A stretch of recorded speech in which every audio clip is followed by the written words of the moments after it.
Right, people, welcome to this channel by Pankhuri Miglani. I am right here for all your NEET 2025 preparation needs as far as biology is concerned. Like we always do, we are going to be talking about something very crucial which holds true for every NEET aspirant right now. We are in the month of October. We are left with roughly 7 months till May 2025, which is going to be our NEET exam. So, lot of people, in fact each one of you, if not from your teachers, you're asking from yourself whether you can clear NEET 2025. You know, nobody is actually going to sit and tell you a point blank no or a yes, and it leads to a lot of confusion around this point. This video holds true whether you are absolutely not prepared, you're moderately prepared and you're still confused, or you were a high scorer in NEET 2024 and you think that you are at least 700 plus scorer. Okay, so share this video with all NEET aspirants, your friends and family, because I have come up with a foolproof method, with a strategy that applies to everybody preparing for this competitive exam. Once again, share the video, like the video and subscribe to the channel if you have not subscribed. Yeah, lot of plans for you, and there are so many playlists and lectures which you should explore. Now people, when you ask this question, whether you can clear this NEET 2025 exam, the very first step is, rather than asking it from somebody else, you should know yourself. Like I said, nobody else, people closest to you or anybody, doesn't know how well prepared you are. Okay, what is your capacity right now to sit for how many hours in a day? What is your productive time? What is the timetable you're following? And how crazy you are to clear your NEET 2025 exam. That is called as knowing yourself. After you watch this video today, please have a conversation with yourself regarding where you stand. Start answering this question today onwards yourself rather than somebody else answering this by showing yourself the mirror. Are you somebody who in NEET 2024 always remained in a range of 300 to 400 marks? Are you somebody who's moderately prepared, like I said earlier, 500 to 600, or you fall in the third category? I want you to write down in the comment section, if you watch this video, where do you belong? And please don't shy away. There are lakhs and lakhs of students who belong to your category. This is the hugest competition of this country. Okay, so don't feel alone. There are so many people with you. I am with you. Now, I want you to know your syllabus. There are many people who are in class 12th right now, okay, and who belong to different state board exams, whose primary 11th and 12th preparation was different, who had to take a drop this year in 2024. What you have to realize is you should know the boundaries of your game, the rules of your game. That is what is NTA expecting out of you. There is a notice given on official website of NTA or NMC, and I don't want you to listen to anybody else. Go to that website, download the syllabus, match it with NCERT textbook, whatever textbook, extra foreign authors textbooks you have studied in class 11th and 12th, owing to your school, state board or coaching. Please keep that away for the time being, but keep your NCERT and mark the chapters. That is called as knowing your syllabus. This is what I have to finish, revise till my May 2025 exam. What is the number of chapter? Because my timetable is going to be about that. My 7-month strategy is dependent on the number of chapters, and then you go a notch above and realize the weightage of the chapter. On this channel, I have done videos of weightage of chapter. I have also done topic-wise weightage of each chapter. यानी कि हर एक chapter में कौन सा topic important है जो हर साल पूछा जाता है. Once you know the weightage of the chapter, you know which chapters require more effort, and it is not about, you know, doing, redoing and putting all your time on chapters or topics that you like, let's say human physiology, and ignoring chapters that you don't fancy. Plant anatomy, morphology, okay? So, examiner or NTA is the god. Third, these are the must-dos for any category of student who is a NEET aspirant. Okay, these are the rules of the game. If you break, today I want to tell you, whatever category you belong to. All right, the truth is, if you break any of these rules, these are must do's, the chances of your selection reduce. Nobody will tell you, yeah, you know what, chances of your selection are less, okay, you will not get selected. Nobody is going to tell you the hard truth, but that is exactly the hard truth. One more thing I want to tell you, if you lie in the category of 300 to 400 na, and you are expecting that I tell you, okay fine, it is very very easy to get selected, हो ही जाएगा, तो आपके chances as compared to somebody who is in 600 to 700, आपके chances कम हैं.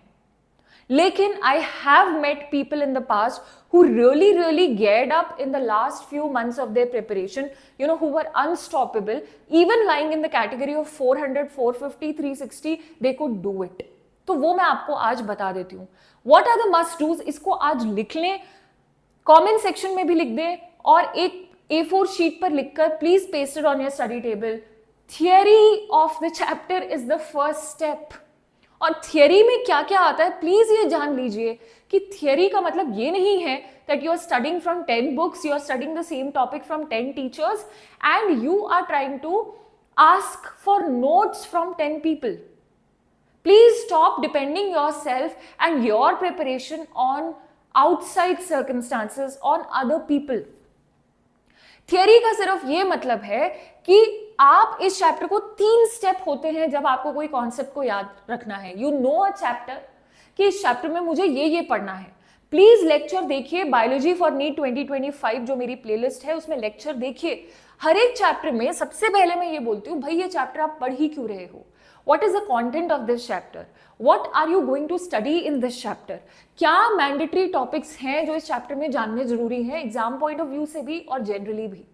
तो knowing के बाद topic wise आप उसको अंडरस्टैंड करते हो, और जब आप एक चीज को, एक कॉन्सेप्ट को समझ लेते हैं, then you start learning that. ये करने के लिए आपके पास एक सिंगल सोर्स, एक ही टीचर होना चाहिए जो आपको, इतनी तादाद में टीचर्स हैं, इतने सारे टीचर्स हैं, उसमें आपको अपना टीचर खुद ढूंढना है, सबको फॉलो नहीं करना है. कोई भी टीचर जो एक्सपीरियंस्ड है, जो एनसीईआरटी को मद्देनजर रखते पढ़ाते हैं, जिन्हें एडवांस टॉपिक्स की नॉलेज है, क्वेश्चन सॉल्विंग की नॉलेज है, जो आपको क्वेश्चन सॉल्विंग करवाते हैं, जो आपको नोट्स लिखवाते हैं, उनसे जुड़िए. मेरे लेक्चर्स इस चैनल पे रेगुलरली होते हैं. मैं चैप्टर्स को हाईली वेटेड चैप्टर और लो वेटेड चैप्टर की अपनी सीक्वेंस बना के चलती हूं, because I follow this strategy myself as a teacher also. तो उन लेक्चर्स को देखिए, उस प्लेलिस्ट को जरूर एक्सप्लोर कीजिए. आपकी एटलीस्ट बायोलॉजी की जो अंडरस्टैंडिंग है, ऐसी आपकी कहीं और नहीं होगी. उस क्लास के बाद अगर आपको एक ऐसा टीचर मिल जाता है जो क्लास में इस तरह से पढ़ाते हैं कि आपकी एनसीईआरटी डन एंड डस्टेड होती है, तो बहुत बढ़िया है. उसके बाद भी ये मैंडेटरी स्टेप है. I can't say this enough कि how compulsory these steps are. आप एनसीईआरटी खुद पढ़ेंगे, और सही टीचर से जुड़ने का ये मतलब है, ये मैं ऑलमोस्ट अपनी हर क्लास में बोलती हूँ, 1.5x पे आप मेरा कोई लेक्चर देखिए, उसके बाद आप देखिए नोट्स तो आप साथ साथ लिख ही लेंगे. दूसरों से नोट्स मांगना या क्लास के बाद नोट्स बनाने में जो आप लोगों को इतनी सिरदर्दी होती है, मेरे पास बहुत सारे बच्चों के मैसेज आते हैं, वो सारा हट सकता है if you associate yourself with the right teacher. And a right teacher is a combination of a lot of things यार. और टीचिंग भी एक क्राफ्ट है, एक आर्ट है, जो साल दर साल पढ़ाते अगर कोई पैशनेट है तो वो इंप्रूव होता रहता है. राइट? तो सही टीचर से जुड़िए यार. और फिर आपके नोट्स जरूरी हैं. Notes are very very important. ये मैं हर एक कैटेगरी के लिए बोल रही हूं. इसके बाद आपको अपनी, यहां तक आप बहुत कॉन्फिडेंट फील करेंगे, उसके बाद आप अपने आप को छोड़ नहीं सकते. इट इज लाइक मैंने आपको ड्राइविंग सिखा दी, आपने किसी ड्राइविंग स्कूल में ज्वाइन किया, आपको ड्राइविंग सिखा दी गई कि बेटा ये क्लच है, ये गियर है, ये स्पीड रखनी है, इस तरह से आप गाड़ी चलाते हो.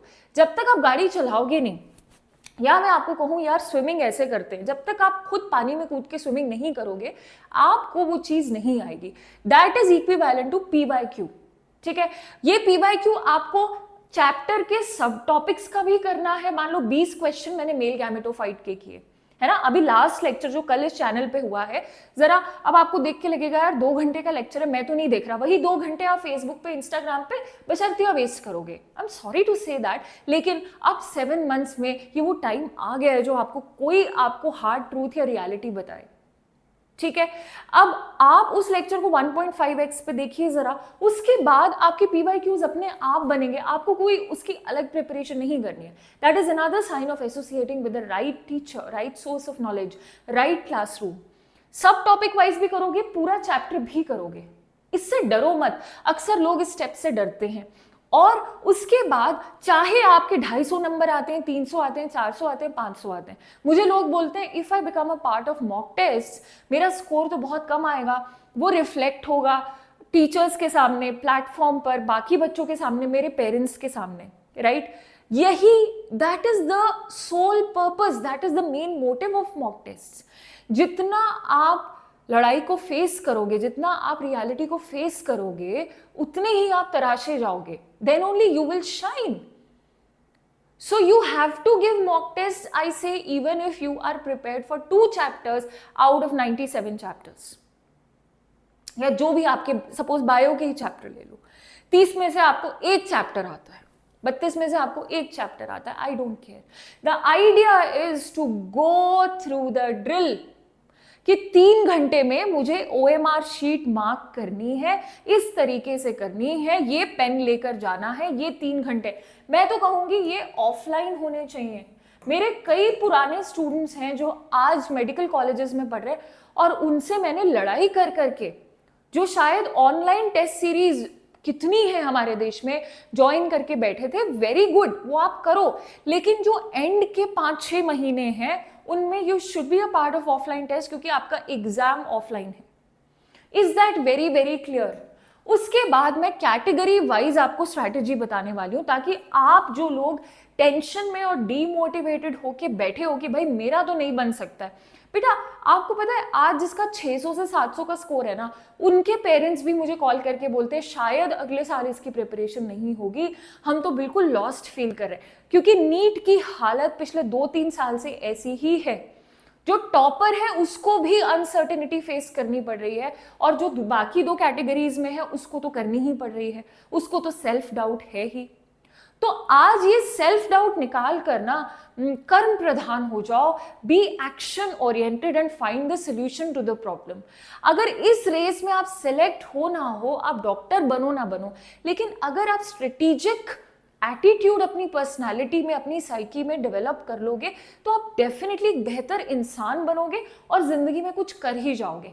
आज हमारे देश में जो अनफॉर्चुनेट इंसिडेंट्स हो रहे हैं रिगार्डिंग दीज कंपेटिटिव एग्जाम्स, चाहे वो IIT है या नीट है, उसमें प्रॉब्लम क्या आ रही है? जो सिलेक्टेड बच्चे हैं, जो सो कॉल्ड सक्सेसफुल बच्चे हैं, जो मेडिकल कॉलेज में पहुंच भी गए हैं, है ना, आपने सुना होगा, जो IITs में पहुंच भी गए हैं, they are also resorting to very very unfortunate, very very sad actions, ending their lives and what not. Yeah, so if I can't be a happy person, if I don't know, if my personality, if my attitude is not solution oriented, or I don't know how to be unaffected for the most part by the external circumstances and be self-assertive and have belief in myself, है ना, तब तक तो मैं कहीं पे भी successful नहीं हो सकता। ये exam is just the starting, it is nothing, there is whole lot of life. तो जरा अपना एटीट्यूड चेंज करो यार, फिर ये एग्जाम भी क्लियर होगा और आगे की जिंदगी भी अच्छी जाएगी। वरना अगर ये एग्जाम क्लियर हो भी गया ना, तो आगे कुछ नहीं उखड़ पाएगा। सो अगर आपकी ये कैटेगरी है और आप बहुत ही हताश होकर बैठे हुए हो, यू वेरी डिसअपॉइंटेड, मैं आपको बता देती हूँ आपने क्या करना है। सबसे पहले जो मार्केट में चैनल दर चैनल 1 शॉट वीडियोस चल रही हैं, देखिए हर कोई अपना एफर्ट कर रहा है, बहुत सब कुछ अच्छा चल रहा है, बट आपको अपने बारे में सोचना है। ये 7 महीने you have to be very very selfish, if that is the right word, है ना। आपको ये सोचना है मुझे क्या सूट करता है। One size does not fit all in NEET preparation, in any competitive exam for that matter. तो आप 1 शॉट लेक्चर देख के कभी भी वो 3 स्टेप्स जो हैं एक टॉपिक को मास्टर करने वाले, वो आप नहीं कर पाओगे, which is knowing, understanding and learning. भाई प्यार से जैसे पौधे को सींचते हैं उस तरह से कॉन्सेप्ट को अपने दिमाग में सींचना पड़ता है। तो आप टॉपिक वाइज लेक्चर्स देखिए, आपको जो भी टीचर से पढ़ना है लेकिन टॉपिक वाइज पढ़िए। ये मत सोचिए कि 1000 लोग अभी वन शॉट अटेंड कर रहे हैं या टीचर बार बार आके बोल रहा है कि बेटा वन शॉट लेक्चर, ये नई सीरीज आ रही है, फ्री सीरीज आ रही है। हर कोई फ्री पढ़ा रहा है यार, मैं भी फ्री पढ़ा रही हूँ, मैं भी तो अपने चैनल पे फ्री पढ़ा रही हूँ और एक एक सेंटेंस लिखवा रही हूँ, एक एक वर्ड के नोट्स दे रही हूँ यार, खोलकर देखो। तो ये कोई नई बात नहीं है या ये कोई स्पेशल बात नहीं है कि फ्री में पढ़ा रहे हैं, लेकिन क्या आपका पढ़ाया हुआ देखने वाले की सिलेक्शन करवा रहा है या सिर्फ ये एक मूवी की तरह एक शो चल रहा है? ठीक है, तो ये आपको डिसाइड करना है, पढ़ाने वाले की गलती नहीं है, वो अपना काम कर रहा है। सो आपको वन शॉट्स नहीं करने हैं, आपको रिकॉर्डेड लेक्चर्स नहीं करने हैं, क्योंकि अभी आपका सब्जेक्ट में ऑलरेडी डिसइंटरेस्ट है, आप कॉन्फिडेंस पे लो हो, आपको टीचर के साथ की जरूरत है। लाइव लेक्चर ज्वाइन करो, फिक्स टाइम पे ज्वाइन करो और ऐसे टीचर के साथ ज्वाइन करो जो आपके बाकी काम भी करे, जो आपको टॉपिक वाइज पढ़ाए, लाइव पढ़ाए, आपको पर्सनली मेंटर कर पाए। उसके बाद आपके सीक्वेंस लेक्चर हो कि भैया मुझे सेल डिवीजन और सेल का चैप्टर आता है, तब जाके मैं जेनेटिक्स कर रहा हूं, मैं इसलिए कोई टॉपिक नहीं कर रहा हूं कि उस पर व्यूज ज्यादा आते। तो आपके sequence lecture, this is lecture number 1, आज मैंने मेल गैमेटोफाइट पढ़ लिया, फिर मैं फीमेल गैमेटोफाइट पढ़ूंगी, फिर मैं पॉलिनेशन पढ़ूंगी, फिर मैं डबल फर्टिलाइजेशन पढ़ूंगी। इस सबसे पहले मैंने मियोसिस का टॉपिक समझ लिया, मैंने उसके क्वेश्चंस भी कर लिए। इस चैप्टर से पहले इसको मैक्सिमम तरीके से पढ़ने के लिए, अंडरस्टैंडिंग लर्न करने के लिए और स्मूथली सारे स्टेप्स में जाने के लिए मैंने मॉर्फोलॉजी भी निपटा लिया। ठीक है, तो आप उसके बाद नोट्स बनाओगे, क्योंकि जो बच्चे 300 to 400 की कैटेगरी में हैं उनके पास नोट्स पर्याप्त नहीं है।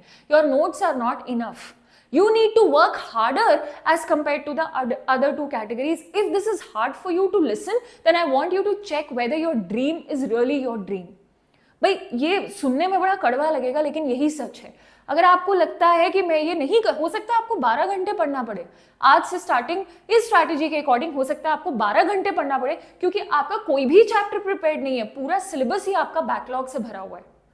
क्योंकि आपके लिए मैंने जो एंड डेट डिसाइड करी है वो 15 फरवरी है भाई, और चैप्टर बहुत सारे हैं जिसमें आपको as compare to the other two categories ये सारे स्टेप्स दोबारा करने हैं। किसी के अगर आपने नोट्स लिए हुए हैं तो वो एक रीजन है कि आप इस कैटेगरी में हो। आप इस टीचर के साथ जो आपको टॉपिक वाइज लाइव लेक्चर्स दे रहे हैं उनके साथ आप नोट्स बनाओगे, उसके बाद आप एनसीईआरटी पढ़ोगे, उसके बाद आप उस टॉपिक के पीवाईक्यूज करोगे, और आप चाहे आपके 250 नंबर आए, 200 नंबर आए, आज कसम उठाकर आप मॉक टेस्ट सीरीज ज्वाइन करोगे, मॉक टेस्ट दोगे, ऑनलाइन करो या ऑफलाइन करो।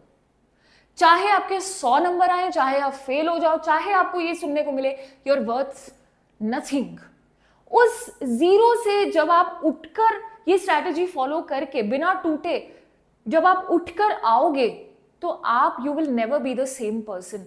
और वही मुद्दे की बात है कि नीट का एग्जाम सिर्फ सिलेबस, मार्क्स या पूरी life is not about this exam, this is about who you are becoming with each passing day. Immediately exam centre में अपन डॉक्टर नहीं बनते हैं, हम ये 2 साल में बनते हैं। डॉक्टर छोड़ो, रैंकर आप उस दिन नहीं बनते हो, सिर्फ आप पहले ही बन चुके होते हो, आप अपनी सिलेक्शन पहले ही फिक्स कर चुके होते हो, होनी है या नहीं होनी है। Is that very clear? अब हम सेकेंड कैटेगरी पे आते हैं जो हमारी 400 से 500 वाली कैटेगरी है, जो मॉडरेटली प्रिपेयर्ड है। आप लोग वन शॉट्स उन लेक्चर्स के देखेंगे, उन टॉपिक्स के देखेंगे जो आपके बहुत ज्यादा स्ट्रॉन्ग हैं। इसीलिए मैंने पहला स्टेप बोला था नो योर सेल्फ, और उसके बाद know your syllabus. When you know your syllabus and you know and you try to know yourself, you automatically know your strengths and weakness.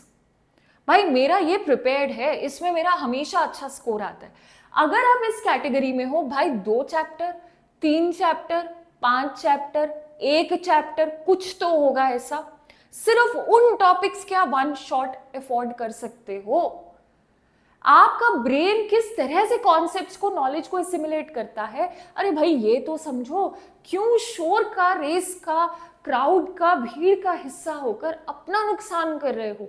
वो वन शॉट में आप 6, 7, 8 घंटे भी लगा रहे हो और आप हर स्टेप में फेल हो रहे हो और अल्टीमेटली आप इधर ही फंसे हुए हो। तो हर एक स्ट्रैटेजी हर किसी को सूट नहीं करती। उसके बाद आपके जो वीक टॉपिक्स हैं आप वही करोगे जो 300 से 400 वाले इंसान ने किया। आप सीक्वेंस लेक्चर्स देखोगे। हो सकता है इस वक्त आपके पास कुछ नोट्स हों, अपने नोट्स को खोलिए। आप अगर सही टीचर से पढ़ रहे हैं, स्पेशली सीक्वेंस लेक्चर्स जैसे आजकल मैं अपने चैनल पे कर रही हूं, मैं नोट्स भी लिख रही हूं साथ साथ, इसीलिए मेरी क्लास 1.5 घंटा, पौने 2 घंटा, 2 घंटा हो सकती है, क्योंकि लिखने में टाइम लगता है। मैं बुक से उठाकर यहाँ पे पेस्ट करके आपको रीड करके दे सकती हूँ, तो मेरी क्लास 1 घंटे में कोई बड़ा सा टॉपिक खत्म हो जाएगा, मेल गैमेटोफाइट भी, फीमेल गैमेटोफाइट भी। लेकिन तब आप यहाँ पे लटके रह गए ना यार, ये कौन करेगा आपके लिए। फिर तुम बाहर जाओगे, नोट्स खरीद लो 50 रुपए में, 100 रुपए में, 1000 रुपए में। I don't want that to happen. You with me? तो आप नोट मेकिंग उन चैप्टर्स की जरूर करोगे, आपको देख के पता लग जाएगा which are your weak chapters, जिनके नोट्स पढ़ के आपको कुछ समझ नहीं लगता। आप एनसीईआरटी रीडिंग अभी भी वैसे करोगे जैसे आपको कुछ नहीं आता है। NCERT reading is the game changer. देखो, हर वो इंसान जो करत करत अभ्यास वाली बात है ना, वो इंसान, वो जो लाइन है, जो दोहा है, उसका यही मतलब है ना कि जो प्रैक्टिस करता रहता है वो मूर्ख भी बहुत समझदार बन जाता है, राइट। तो भैया बात ऐसी है कि जो भी टॉपर है, रैंकर है, इस गेम का जो किस्मत बदलने वाला हिस्सा है वो है बार बार एनसीईआरटी। जिसकी जितनी रिविजन्स होती हैं उतना वो सक्सेसफुल होता है। 1-2 बार सिलेबस करने से किसी की सिलेक्शन नहीं होने वाली। आपको ये सुनकर अच्छा लगे या ना लगे, but that is the truth. तो आप इस वक्त ये सोचो अगर कि भैया मैंने तो 8 घंटे का यहाँ पे वन शॉट अटेंड कर लिया अपने फेवरेट टीचर के साथ, बहुत बढ़िया, कंग्रेचुलेशंस। मैं ये नहीं बोल रही कि वो गलत है, लेकिन क्या वो आपके लिए सही है, ये आपको जानना है यार, ठीक है ना। तो आप ये बात, आप दुकान पे भी जाते हो तो आप उस दुकानदार से ये मांगते हो जो आपको चाहिए। You very well know यार, this is what I want, this dress will fit me, this is the color of the dress I want, this is what I'm looking for and I'm going to ask for it. इसके अलावा जो तुम मुझे दिखाओगे मुझे नहीं चाहिए। Is that very clear? अब आप लोगों के लिए डिफरेंस कहां पे आता है? आपके जो मॉक टेस्ट हैं वो मल्टीपल चैप्टर्स के होंगे। आपका सिंगल चैप्टर का या 2 चैप्टर का मॉक टेस्ट नहीं होगा। आप मॉक टेस्ट दोगे, 2 या 3 चैप्टर वाली सीरीज ज्वाइन करोगे इस वक्त, जो अभी मार्केट में बहुत अवेलेबल है। अगर आपको ये लगता है यार जो इस वक्त टेस्ट है, अक्टूबर का मैम जो संडे को टेस्ट है, उसमें आने वाले 3 चैप्टर मेरी तो क्लास में नहीं हुए है ना, मुझे तो नहीं आते, आप तब भी मॉक टेस्ट में बैठोगे। आपके -25 मार्क्स भी आ रहे हों तो भी आप बैठोगे। Mock test, mock test, mock test, और आज ही टाइम टेबल बनाओगे कि तुम्हारा 31 जनवरी तक सिलेबस कंप्लीट हो जाए। मैं तुम्हें नहीं बताने वाली कि तुम्हें कैसे डिवाइड करना है कि मैंने अक्टूबर में सारे बायो के चैप्टर कर लेने हैं। मैं अगर दिन में 1 चैप्टर भी करता हूं तो मेरे चैप्टर्स हो जाएंगे। कौन सा लिविंग वर्ल्ड को पूरा दिन लगने वाला है। या मैं आज आधा चैप्टर बायो का भी कर रहा हूं, केमिस्ट्री का भी कर रहा हूं, फिजिक्स का भी कर रहा हूं। या मैं ये कर रहा हूं कि अक्टूबर में मैंने बायो कर ली because I am confident in bio, नवंबर में मैं अपनी पूरी फिजिक्स कर लूंगा, या 1.5 महीना मैं फिजिक्स को दे दूंगा, कई लोगों की फिजिक्स वीक होती है, उसके बाद मैं केमिस्ट्री कर लूंगा। टाइम टेबल आपका है, किसी से कभी टाइम टेबल मत मांगो कि 10th रैंक का टाइम टेबल दे दो, ड्रॉपर का टाइम टेबल अलग दे दो। तुम लोग ऐसे काम करते हो, टाइम टेबल मांगते हो, तो लोग यहाँ पे आके तुम्हें टाइम टेबल देते हैं जो तुम्हें सूट नहीं करता। हफ्ता भर तुम उसको फॉलो करते हो and then you get demotivated. Is that very clear? 31 जनवरी का अभी के अभी टाइम टेबल बनाओ कि कैसे मेरे चैप्टर्स कंप्लीट होंगे, जिसमें तुम अपने टाइम टेबल में डे वाइज चैप्टर रखोगे कि अगर मैं कल से टाइम टेबल शुरू कर रहा हूं या कर रही हूं, from 10th October I am going to take up genetics because it is weakest and I am not going to see one shot, I am going to see single lectures. मैं अभी sexual reproduction in flowering plants कर रही हूँ, 4 MCQs उस chapter में से आते हैं। मुझे नहीं आता ये चैप्टर, मेरे पास नोट्स भी नहीं है, मैं इसको टॉपिक वाइज देखूंगा, male gametophyte, female gametophyte. So be very aware कि आपका टाइम टेबल 31 जनवरी के बाद आप रिविजन्स करेंगे और 31 जनवरी के बाद आप पार्ट सिलेबस मॉक टेस्ट शुरू कर देंगे। After 31 January the game will change to part syllabus, यानी कि ऑलमोस्ट आधे सिलेबस के मॉक टेस्ट आप देंगे। उसके बाद आप देखिए कैसे आपका स्कोर इंप्रूव नहीं होता है। ये जो लास्ट कैटेगरी आती है, इसमें एक डर या एक डिजीज होता है ओवर कॉन्फिडेंस का।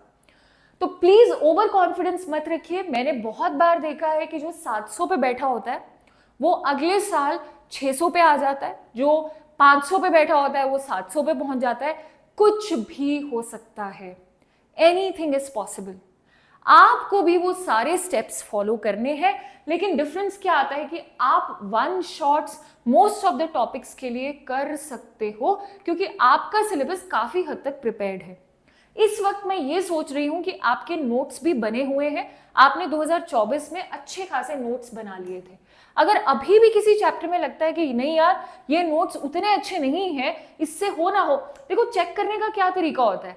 अच्छा टीचर, इस टीचर की क्लास में मुझे बने रहना चाहिए, इसकी क्लास रेगुलरली अटेंड करनी चाहिए, मुझे टीचर चेंज करने की जरूरत नहीं है, या मुझे नोट्स नए बनाने की जरूरत नहीं है। तो चेक इज दिस यार, तभी तो मैं हमेशा चीख चीख कर थक जाती हूँ। PYQs is the real deal. इस लेवल पे ना कोई टीचर रुकता है आपकी लाइफ में, चाहे वो आपको कितना प्यारा न्यारा हो, ना कोई किताब रुकती है, ना आप रुकते हो। दिस इज योर रियलिटी, और इसीलिए जनता इससे बचती भी है। ये आपको रोज करना है। जो इंसान इसको रोज बार बार करेगा, वो उतना ही उसका, आप मुझे खुद बताओगे, with in every month and within 2-3 months your score will bombard, will improve like anything. तो आप नोट्स उन चैप्टर्स के सीक्वेंस वाइज लेक्चर्स अटेंड करके, जैसे आपने मेरा सीक्वेंस लेक्चर अटेंड कर लिया, क्योंकि मैं हर चीज के नोट्स बना रही हूँ, टेक डाउन फ्रेश नोट्स, लेकिन रिवाइज करोगे। उसके बाद आप अभी से right now in October itself, while you are watching this video, you will be a part of a part syllabus mock test series. After 31st of December, happy new year बोला 4 लोगों को, and you will be a part of full syllabus mock test. और आपकी physics, chemistry, bio कैसे होनी है 31 दिसंबर तक, उसका टाइम टेबल आप अभी के अभी बनाओगे। चाहे आप बायो के 3 चैप्टर्स कर रहे हो एक दिन में, क्योंकि बायो प्रिपेयर्ड है, फिजिक्स के 2 कर रहे हो, ऑर्गेनिक केमिस्ट्री के 3 कर रहे हो, फिजिकल केमिस्ट्री का 1.5 कर रहे हो, वो सिर्फ आपको मालूम है आपकी प्रिपरेशन के अकॉर्डिंग। इसीलिए आई सेड नो योरसेल्फ। अक्सर हम उल्टा करते हैं, सब टाइम टेबल बना के सारी स्ट्रैटेजी लोगों से सुन के बाद में हमें चमकता है, अरे यार मेरी तो इतनी प्रिपरेशन ही नहीं थी, मुझे तो ये आता ही नहीं है। So full syllabus mock test after 31st of December, definitely आपकी सिलेक्शन के चांसेस ज्यादा है, क्योंकि आप 31 दिसंबर से लेकर मई तक, है ना, 31 दिसंबर से मई तक आप कम से कम 3 या 4 रिविजन्स और कर सकते हो। ये जो फुल सिलेबस मॉक टेस्ट है, ये मिनिमम 30 आपके मई तक होने चाहिए। इसमें जो स्कोर आता है, जो एंड के, मैं हमेशा बच्चों को बोलती हूँ, जो फरवरी टू अप्रैल के मॉक टेस्ट में जो स्कोर आता है ना, वो यूजुअली आपका नीट का स्कोर होता है। अब वो आप हो सकता है अभी इस कैटेगरी में हो, क्योंकि आप नीट 2024 को सोच रहे हो, जो कि बेहद आसान पेपर था, और आप उस आसान पेपर में इस कैटेगरी में थे, और नीट 2025 का पेपर उतना आसान ना हो, और आपकी जो असली कैटेगरी हो वो शायद पिछली वाली हो, यानी कि 400 to 500 हो। तो प्लीज इन बातों का ध्यान रखिएगा, इस वीडियो को ज्यादा से ज्यादा शेयर कीजिएगा। आपके जो भी डाउट्स हैं मुझे कमेंट सेक्शन में बताइए। आपके कौन से वीक टॉपिक्स हैं, स्ट्रॉन्ग टॉपिक्स हैं, आपको टाइम टेबल बनाने में क्या प्रॉब्लम्स आती हैं, आपको किस सब्जेक्ट में ज्यादा प्रॉब्लम आती है, आप कौन सा लेक्चर मुझसे चाहते हैं, नोट मेकिंग में क्या प्रॉब्लम आती है, सब कुछ मुझे बताइए। And you can also contact me on Telegram, the link is given in the description as well as the comment section, and I will see you very very soon.